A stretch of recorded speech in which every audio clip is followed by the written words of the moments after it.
ठीक है, ये हमारे पास कुछ डिफरेंसेस हैं लिंक लिस्ट के एरे से। ठीक है, अगर हम कोई नया एलिमेंट इंसर्ट या डिलीट करते हैं एरे में तो वो हमारे पास एक्सपेंसिव होगा। Expensive in terms of cost, in term of time and memory utilisation. ठीक है, हमारे पास टाइम ज्यादा लगेगा जब हम नेक्स्ट अगर एरे में सारे एलिमेंट्स एक साथ हैं, अगर मुझे फर्स्ट एलिमेंट पे इंसर्शन करनी है तो बाकी सारे एलिमेंट एक एक पोजीशन डाउन जाएंगे, तो इस प्रोसेस में टाइम लगेगा। ठीक है, तो expensive in terms of time and in terms of memory utilisation. जबकि लिंक लिस्ट में हमने देखा कि हमने कोई भी नई लिंक ऐड करनी है, नई नोड ऐड करनी है, हम कहीं भी ऐड कर सकते हैं, बीच में भी, एंड में भी, स्टार्ट में भी। सिर्फ और सिर्फ हमें एड्रेस चेंज करना पड़ेगा। इतना ज्यादा टाइम कंज्यूमिंग वो ऑपरेशन नहीं होगा लिंक लिस्ट में अगर हम इंसर्शन और डिलीशन करते हैं। ठीक है, random access is not allowed in link list. Array में तो ये होता है कि फर्स्ट एलिमेंट का एड्रेस पता चल गया, नेक्स्ट एलिमेंट उसके बिल्कुल बराबर में ही है, तो रिट्रीविंग फास्ट रिट्रीविंग होगी एरे में। जबकि लिंक लिस्ट में थोड़ा सा टाइम लगेगा। अगर हमारे पास मेमोरी बहुत ज्यादा है और स्कैटर्ड लोकेशन पे डाटा है तो एक के बाद एक जब दूसरे नोड पे हम स्विच करेंगे तो एक नोड से दूसरी नोड अगर बहुत दूर है तो उसको वैल्यू रिट्रीव करने में टाइम लगेगा। इसलिए random access is not allowed in link list. Extra memory space for a pointer is required. और लिंक लिस्ट का एक डिसएडवांटेज ये है कि हमें पॉइंटर हेडर नोड के लिए भी एक एक्स्ट्रा मेमोरी स्पेस चाहिए होगी जो कि पॉइंट आउट कर रहा होगा नेक्स्ट लोकेशन हमारे पास क्या है। ठीक है, अगर हम साइज की बात करें तो लिंक लिस्ट का साइज डायनेमिक है। डायनेमिक का मतलब ये है कि हम थ्रू आउट लिंक लिस्ट का टाइम कभी भी बढ़ा सकते हैं। जी, लिंक लिस्ट ऑर्गेनाइज्ड वे में नहीं होती, अलग अलग कहीं भी डाटा पड़ा है और उसको कनेक्ट हम एड्रेसेस से करवा रहे हैं। अच्छा, लिंक लिस्ट डायनामिक होती है, हम कभी भी लिंक लिस्ट में और आइटम्स ऐड कर सकते हैं, जबकि एरे फिक्स होता है।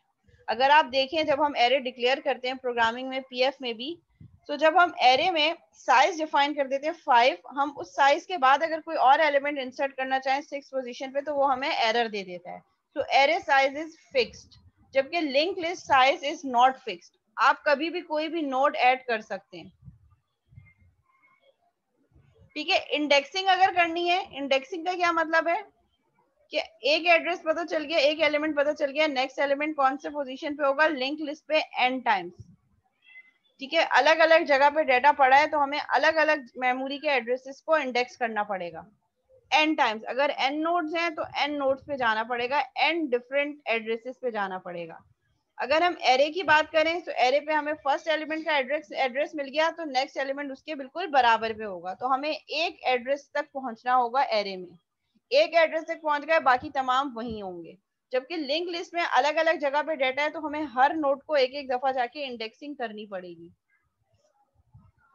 ठीक है, अगर इंसर्शन करनी है, इंसर्शन के लिए लिंक लिस्ट बेटर है जिसमें एक नोड को इंसर्ट करने का टाइम लगेगा। जबकि अगर हम एरे की बात करें तो एरे पे इंसर्शन करनी है तो n नोड्स का टाइम लगेगा। मतलब अगर n एलिमेंट्स हैं तो वो तमाम के तमाम एलिमेंट्स अपनी अपनी पोजीशन चेंज करेंगे। इसी तरह अगर कुछ डिलीट करना है तो लिंक लिस्ट में जस्ट एक नोड डिलीट होने का टाइम लगेगा, जबकि एरे पे क्या होगा, n टाइम्स जितने एलिमेंट्स होंगे वो सारे एलिमेंट्स एक एक पोजीशन बैकवर्ड मूव करेंगे तभी n टाइम्स। तो अगर आपने इंसर्शन और डिलीशन कोई ऐसा प्रोसेस है जिसमें आपके डेटा में इंसर्शन और डिलीशन बहुत ज्यादा है तो उसके लिए आप लिंक लिस्ट की तरफ जाएंगे। लेकिन और आपको जो है वो डायनेमिक चाहिए लिस्ट, मतलब कभी भी आप लिस्ट को इंक्रीज कर सकें और एलिमेंट ऐड करना चाहें, डिलीट करना चाहें, तो link list is the best option. लेकिन अगर आपने इंसर्शन और डिलीशन बहुत ज्यादा नहीं करनी और डाटा को रिट्रीव बहुत ज्यादा करना है तो उसके लिए array is the best option. और आपको पहले से पता हो कि कितनी नंबर ऑफ नोड्स होंगी तो उसके लिए एरे बेस्ट ऑप्शन है। So it depends on your situation कि कौन सा आपका क्राइटेरिया है। जो क्राइटेरिया जिसके लिए जो फुलफिल हो रहा हो, जो आपको ज्यादा बेटर लग रहा हो, आप यूज कर सकते हैं। स्टैक इंडेक्सिंग मींस रिव्यूइंग कि कितने एड्रेसेस हम पे हमें जाना पड़ेगा। इंडेक्सिंग का मतलब ये है कि मेमोरी के कितने एड्रेसेस पे हमें जाना पड़ेगा। तो अगर हम लिंक लिस्ट की बात कर रहे हैं क्योंकि डाटा अलग अलग एड्रेसेस पे पड़ा है तो हमें हर हर एड्रेस पे जाना पड़ेगा। सो इंडेक्सिंग कितना टाइम लेगी, n टाइम्स, यानी कि जितनी नोड्स हैं उतने ही एड्रेसेस पे हमें जाना पड़ेगा।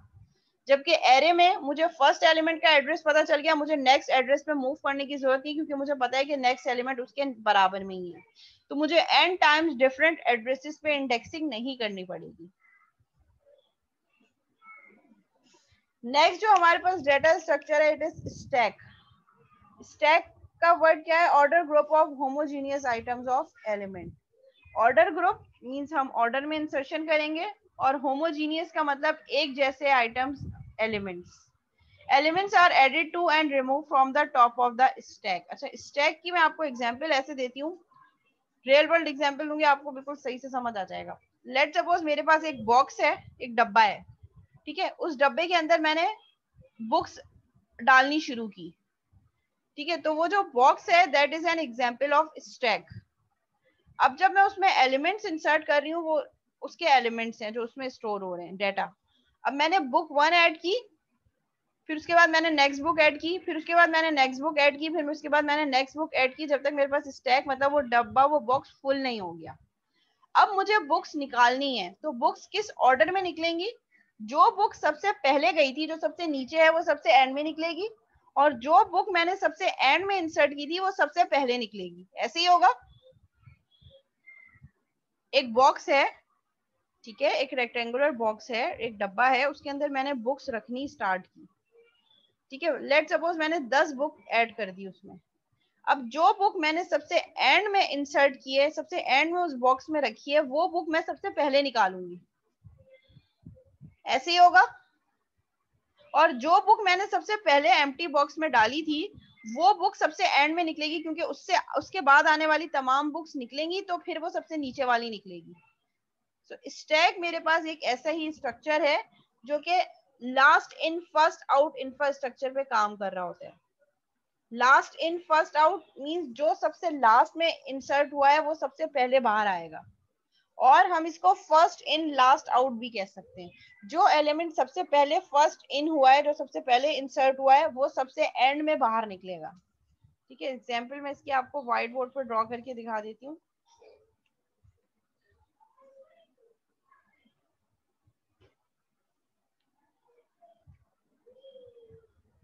ठीक है, ये मेरे पास एक स्टैक है।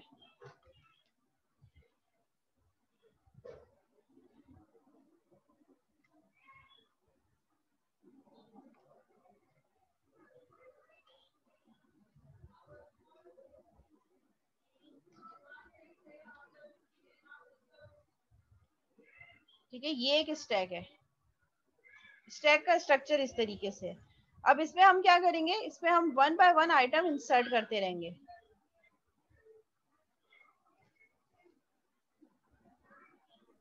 ठीक है, लेट सपोज मैंने यहाँ पे फर्स्ट एक बुक ऐड की, बुक 1, ठीक है। फिर मैंने एक और बुक ऐड की यहाँ पे, बुक 2। फिर मैंने एक और बुक ऐड की इस स्टैक में, बुक 3। फिर मैंने एक और बुक ऐड की, बुक 4। ठीक है, नाउ अब मुझे बुक 1 चाहिए।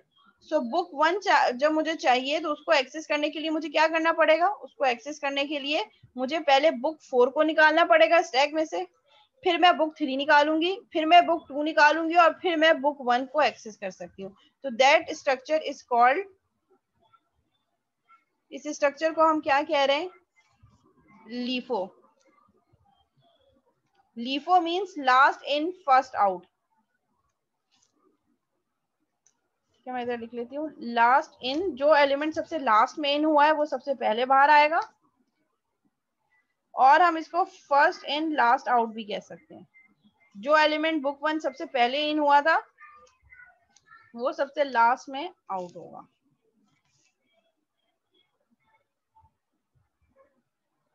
ठीक है, ये हमारे पास स्टैक है।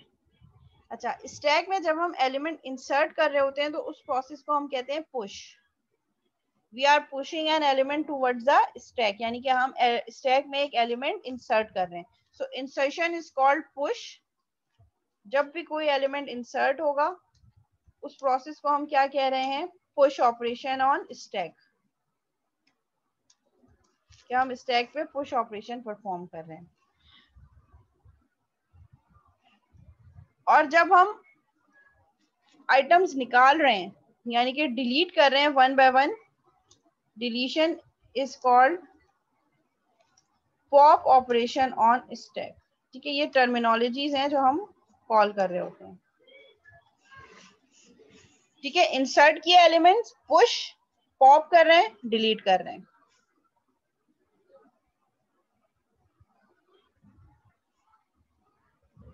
ठीक है, push is the term used to insert add an element into a stack and pop is the term used to delete remove an item from a stack.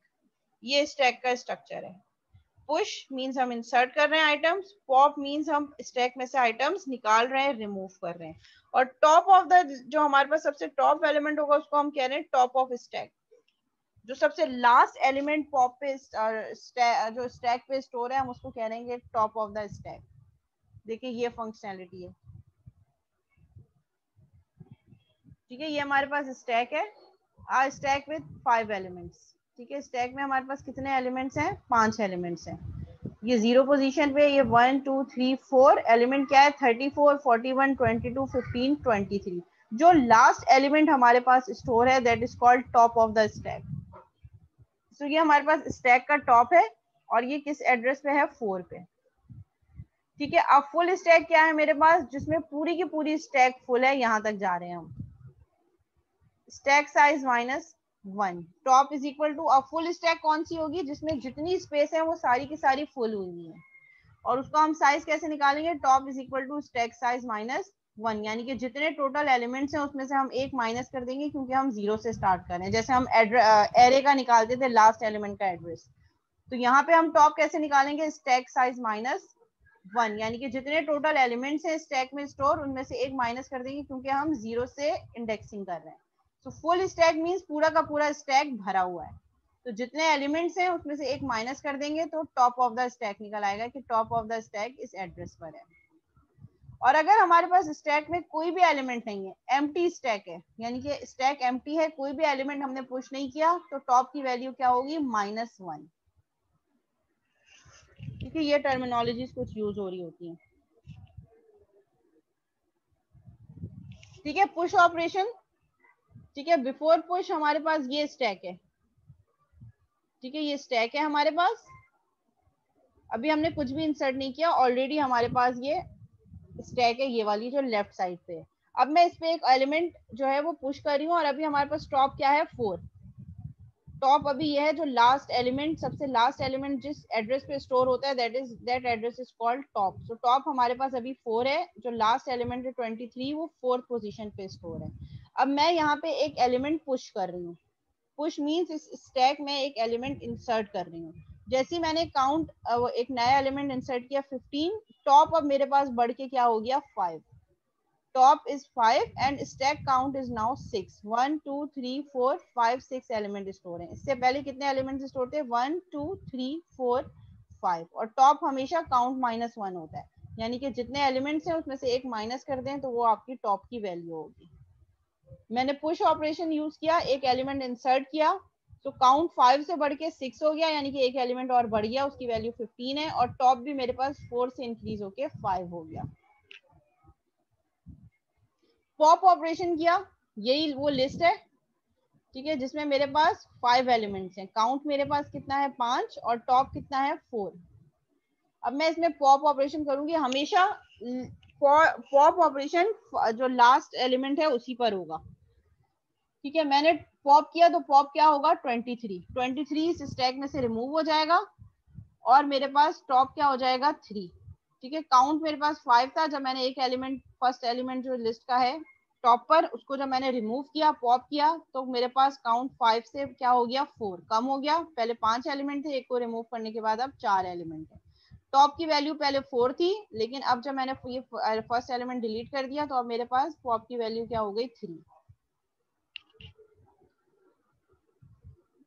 ठीक है, efficiency of stack operations. Push operation करने में 1 time, यानी कि एक एक element insert होता रहेगा, it will take 1 element time. और पॉप ऑपरेशन कितना लेगा? 1 एलिमेंट। और अगर आपने सर्च करना है something like lookup as a special operation, 0 of n, यानी कि अगर आपने उस स्टैक में कुछ सर्च करना है तो सर्च करने के लिए आपको सारे के सारे एलिमेंट्स बाहर निकालने पड़ेंगे। तो वहां पे हमारे पास वर्स्ट केस क्या होगा, n, यानी कि मुझे अपनी लिस्ट में जो एलिमेंट सर्च करवाना है, ठीक है, लेट सपोज मैं कह रही हूँ ये लिस्ट है, ठीक है ना, जिसमें ये वैल्यूज हैं। अब मैं इस लिस्ट में से लेट सपोज मैं 34 सर्च करना चाह रही हूँ, तो 34 सर्च करने के लिए पहले 98 पॉप होगा, फिर 76 पॉप होगा, फिर 43, 15, वन बाय वन सारे एलिमेंट्स बाहर निकलेंगे। तो इसमें कितना टाइम लगेगा, n टाइम्स। जितने एलिमेंट्स हैं, n is number of elements, तो जितने एलिमेंट्स हैं उतनी दफा ही पॉप ऑपरेशन परफॉर्म होगा।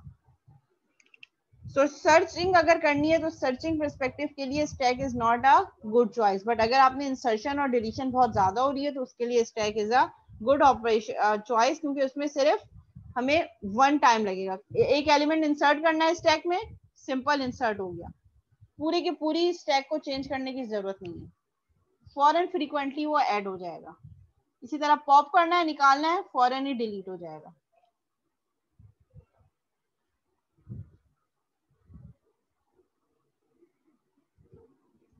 एप्लीकेशन ऑफ स्टैक, स्टैक कहाँ यूज होता है, यूजली हम स्टैक को वहां यूज कर रहे होते हैं जहां हमारे पास अनडू मैकेनिज्म हो, ठीक है। वर्ड पे हमने काम किया, काम करने के बाद मैंने बहुत ज्यादा चेंजेस की, चेंजेस करने के बाद मैंने control Z control Z control Z, तो वो क्या कर रहा है, जिस जिस वे में मैंने वो ऑपरेशंस परफॉर्म किए उसी वे में वो उसको अनडू कर रहा होगा।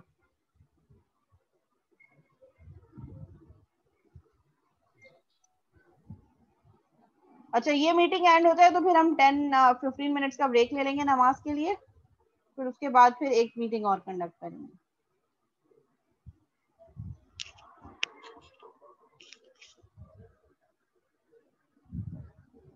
नेक्स्ट एग्जाम्पल है क्यू। क्यू तो बिल्कुल सिंपल है, क्यू वैसे ही जैसे हम रियल वर्ल्ड में बात कर रहे होते हैं। Q means line, first in first out, जो लाइन में पहले लगा है वो पहले प्रोसेस होगा। लेट सपोज हमारे पास यूनिवर्सिटी के एडमिशन फॉर्म है, एडमिशन फॉर्म लेने के लिए लंबी लाइन लगी है, जो बंदा लाइन में पहले खड़ा है उसको पहले फॉर्म मिल जाएगा, जो उसके बाद में है, एंड सो ऑन। इसी तरह हम कहीं ग्रोसरी लेने गए, ग्रोसरी लेने के बाद हमने सारी ग्रोसरी ले ली, अब हम चेकआउट करने के लिए खड़े हैं, चेकआउट करने के लिए लाइन मेंटेन हो रही है, जो बंदा पहले होगा उसका जो है वो ट्रांजेक्शन पहले प्रोसेस होके वो प्रोसेस हो जाएगी। A queue is a linear list of elements. Deletion can take place only at one end, called the front. Insertion can take place only at the other end, called the rear. यहाँ पे हम क्या कह रहे हैं, insertion एक and से होगी और डिलीशन उसके दूसरे एंड से होगी, जबकि स्टैक में इंसर्शन और डिलीशन एक ही वे में हो रही थी। ऐसे ही था। अगर हम स्टैक की बात करें तो स्टैक में इंसर्ट भी हम यहीं से कर रहे थे और डिलीट भी हम यहीं से कर रहे थे। तो इंसर्ट में इंसर्शन, स्टैक में इंसर्शन और डिलीशन एक ही तरह से हो रही थी, एक ही वे से हो रही थी। लेकिन अगर हम बात करें क्यू की, तो क्यू के में हमारे पास क्या होता है, क्यू में हमारे पास ये स्ट्रक्चर है, ये एक क्यू है, ठीक है। एक तरफ से इंसर्शन होगी और दूसरी तरफ से डिलीशन होगी, यानी कि एक तरफ से एलिमेंट इंसर्ट होंगे और दूसरे एंड से डिलीट होंगे। तो ये डिफरेंस है स्टैक और क्यू में।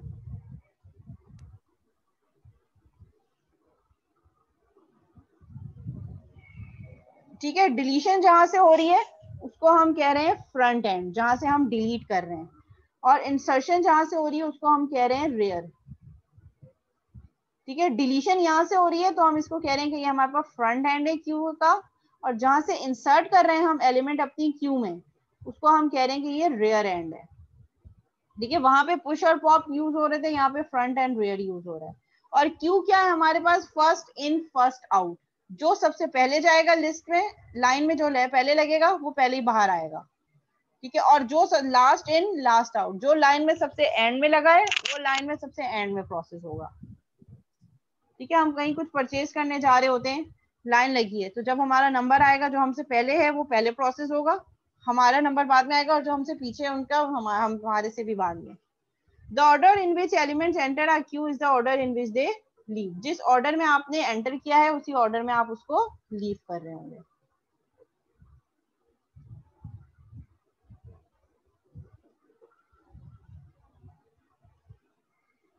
ठीक है, इसकी एग्जांपल्स क्या है, the people waiting in line at a bank from a Q. अगर बैंक की कोई फॉर्म मिल रहे हैं, एप्लीकेशन फॉर्म, उसके लिए लोग क्यू मेंटेन कहते हैं ना, क्यू मेंटेन करें, लाइन बनाए।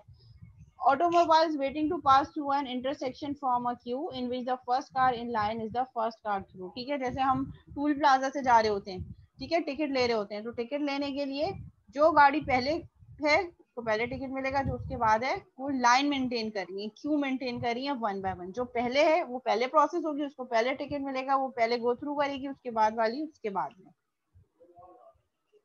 प्राइमरी क्यू ऑपरेशंस क्या है? इन क्यू एंड डी क्यू। जब आप रेयर से कोई एलिमेंट इंसर्ट कर रहे होते हैं क्यू में, उसको हम कह रहे हैं इन क्यू, यानी कि हम एंटर कर रहे हैं।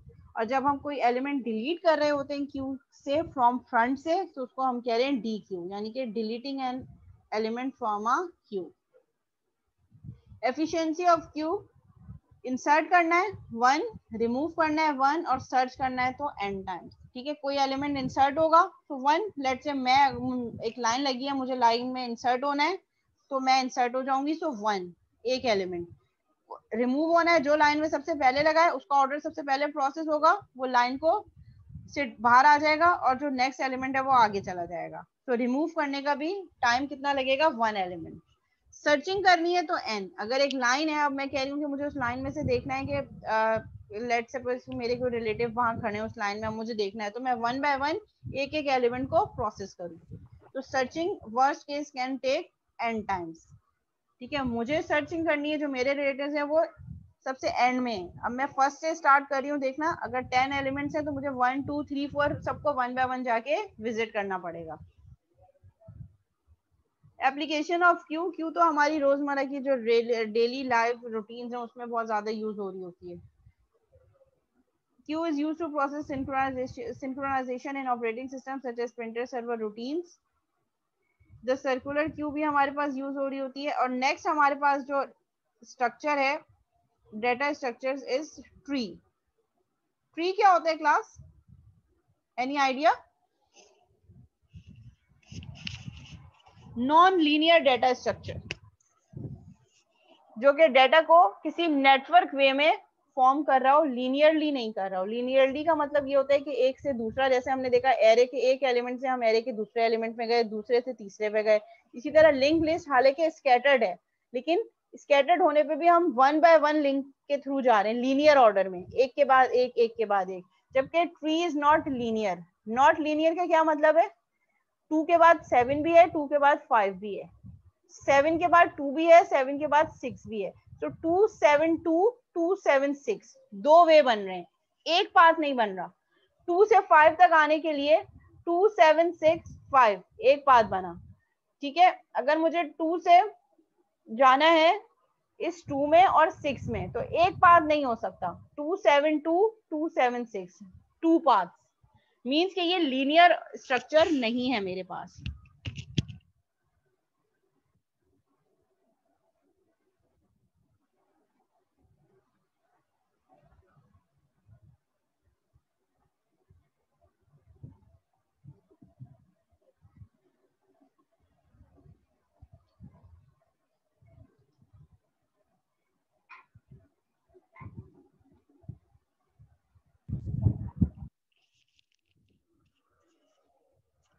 ठीक है, tree is basically non linear data structure.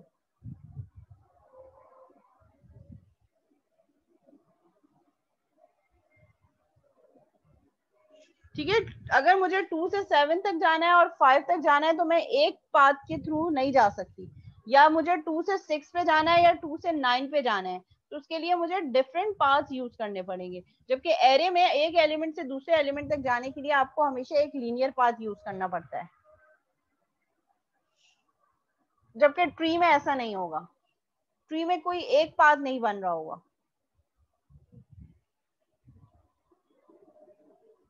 ठीक है, real life example, imagine a family tree with relationship from all generation, grandparents, parents, children, sibling, etc. We commonly organize family trees hierarchically. An organization structure is another example of hierarchy. ठीक है, तो यहाँ पे हमारे पास different real world examples हैं जिनको हम ट्री पे मैप कर सकते हैं।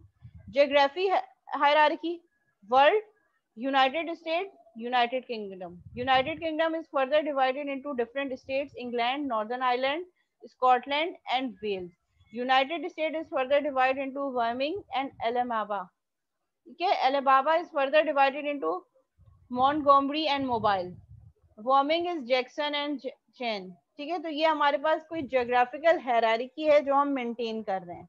तो इन सब टाइप के लिए हम ट्री स्ट्रक्चर यूज कर सकते हैं। एनिमल किंगडम को रिप्रेजेंट करने के लिए हम जैसे animal, animal can be invertebrate, reptile, amphibian, bird, fish, mammal.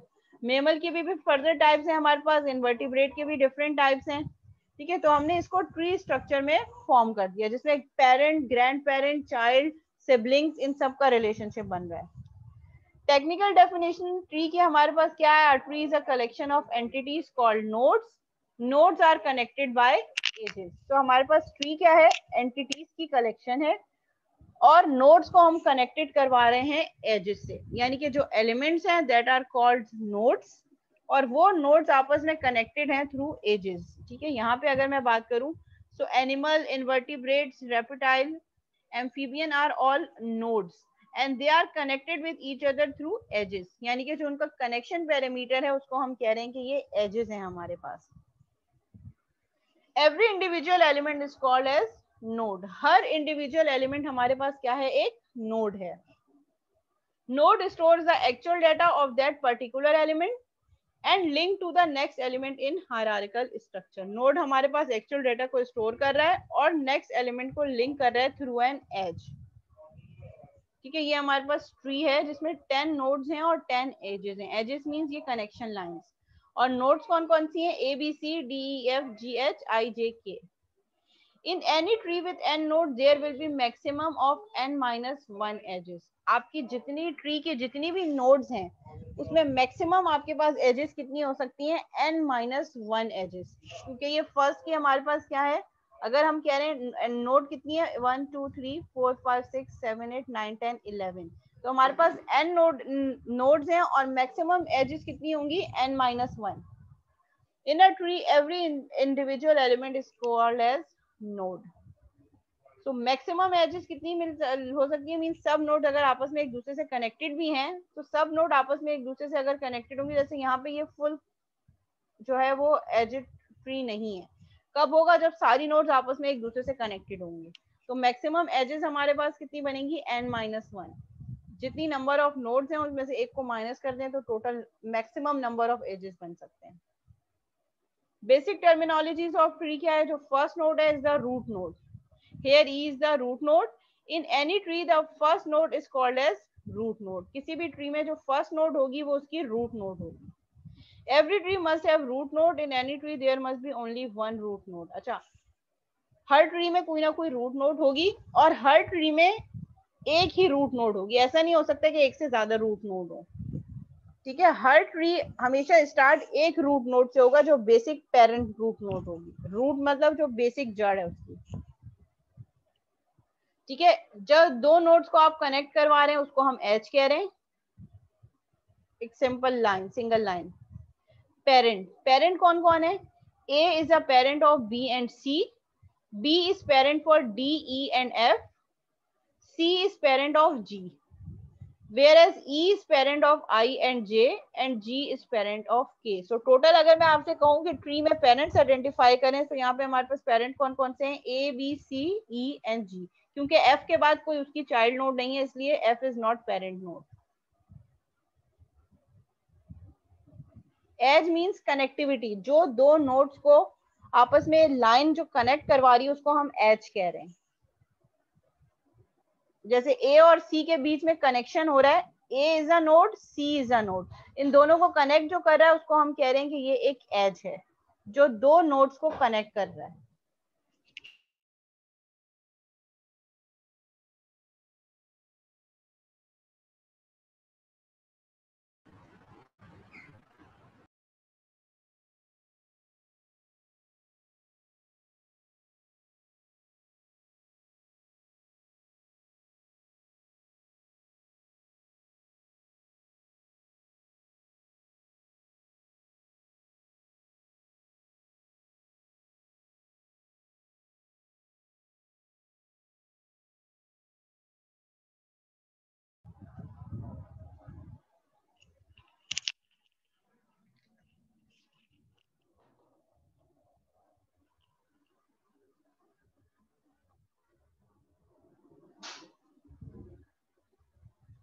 ठीक है, a node which is predecessor of any other node is called parent node. ऐसी नोड जिससे पहले कोई और नोड हो या जिसके बाद कोई और नोड हो तो उसको हम कह रहे हैं पेरेंट नोड. जैसे ई है, ई के बाद और नोड्स हैं, डी के बाद कोई नोड नहीं है, so D is not a predecessor. It means it is a successor. Successor means जिसके बाद कोई और नोड ना हो, और predecessor जिसके बाद और नोड हो. Pre का मतलब पहले, यानी कि E जो है वो I और J से पहले है, तो ये उसके predecessor है.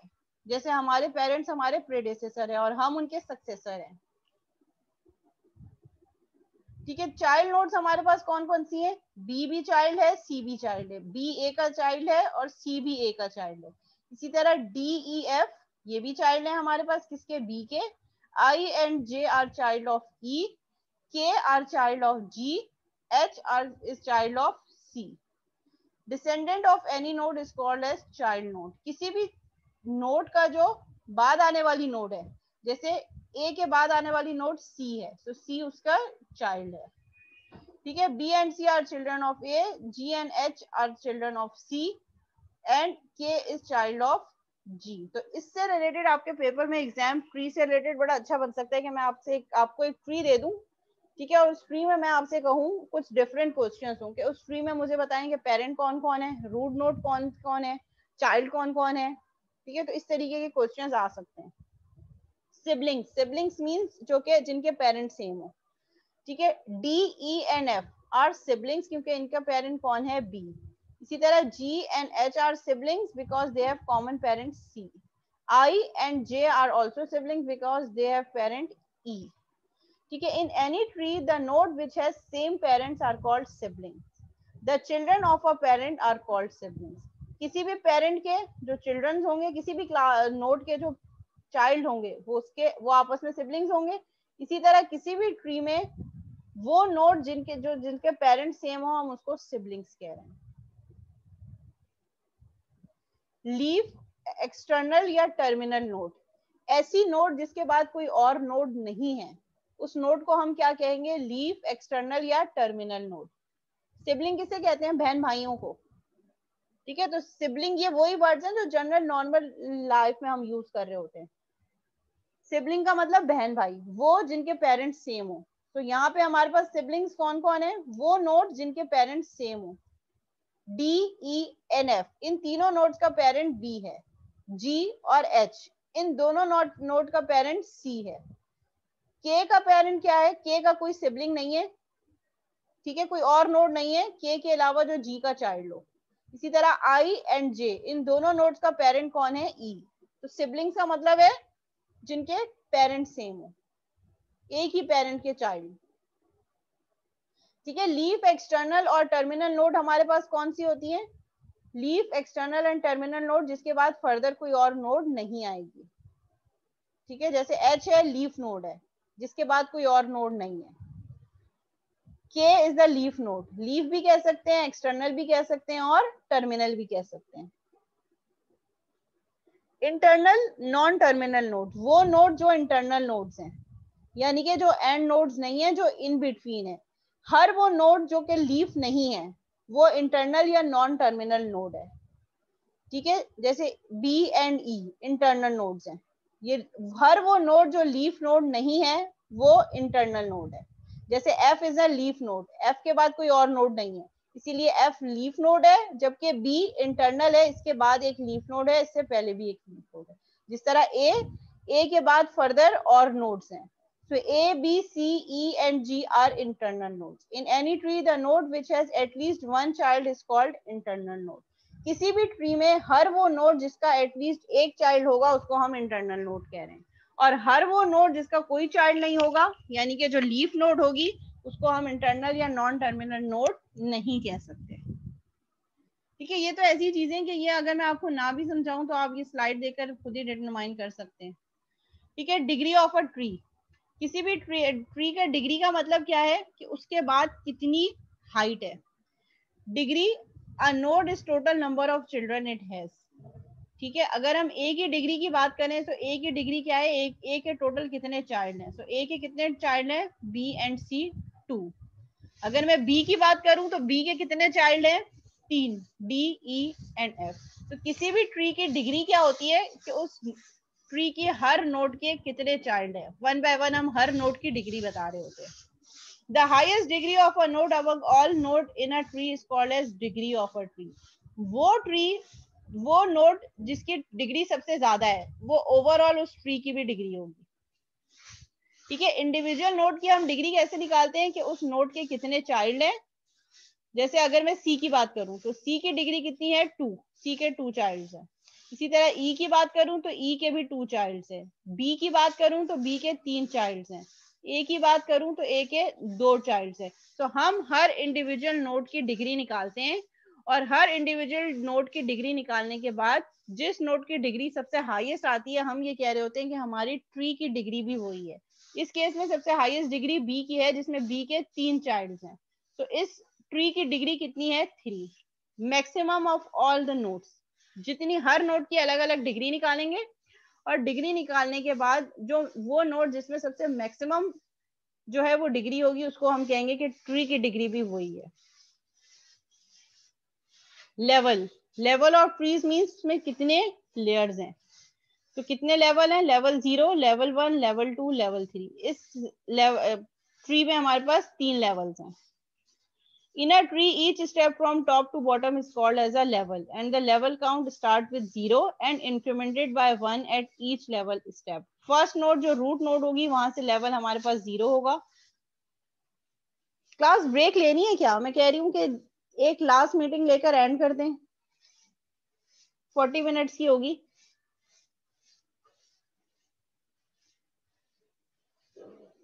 क्योंकि फिर ये कंटिन्यूटी ब्रेक हो जाएगी, फिर ब्रेक में 10 से 15 मिनट लग जाएंगे, फिर बहुत लंबा सेशन हो जाएगा. 3 साढ़े 3 बज जाएंगे, हमें 3:30 4 बज जाएंगे. ठीक है, तो मीटिंग एंड हो जाए, सेम मीटिंग आईडी पे दोबारा कंटिन्यू करते हैं.